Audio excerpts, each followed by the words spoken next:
Biological computing सुनने में बिल्कुल किसी साइंस फिक्शन फिल्म जैसा लगता है। देखते हैं ये क्या चीज है। एक ऐसा कंप्यूटर जो फैक्ट्री में नहीं बनता बल्कि जिंदा है और खुद ब खुद बढ़ता है।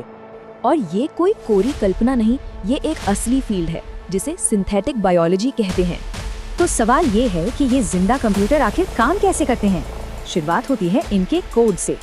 बाइनरी कोड यानी जीरोस और वंस की जगह ये कंप्यूटर डीएनए के 4 लेटर्स ए, टी, सी और जी इस्तेमाल करते हैं। और डीएनए सिर्फ एक अलग कोड नहीं है, इसकी स्टोरेज क्षमता तो सोच से भी परे है। दुनिया का सारा डिजिटल डेटा सोचिए, सिर्फ कुछ किलो डीएनए में स्टोर हो सकता है। कमाल है। सिर्फ इतना ही नहीं, ये स्टोरेज बेहद टिकाऊ भी है, हजारों साल तक डेटा सेफ रह सकता है। तो ये तो हुई हार्ड ड्राइव की बात, लेकिन प्रोसेसिंग कैसे होती है चलिए देखते हैं। इसके लिए साइंटिस्ट्स सेल के अंदर जेनेटिक सर्किट बनाते हैं। ये बिल्कुल लॉजिक गेट की तरह काम करते हैं।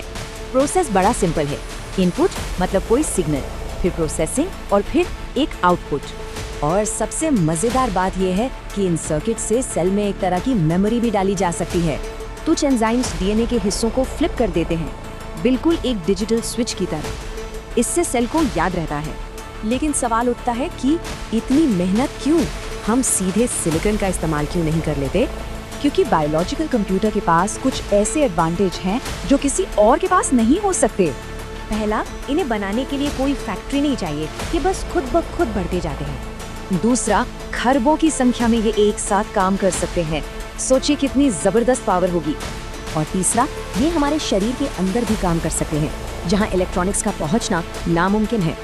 जैसे कि कैंसर सेल को पहचान कर सिर्फ उसे ही खत्म करना, और हेल्दी सेल्स को कोई नुकसान नहीं।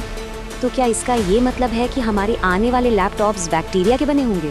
बिल्कुल नहीं, इन्हें लैपटॉप को रिप्लेस करने के लिए नहीं बनाया जा रहा है। इनका असली मकसद उन मुश्किलों को हल करना है जहां इलेक्ट्रॉनिक्स काम नहीं कर सकते।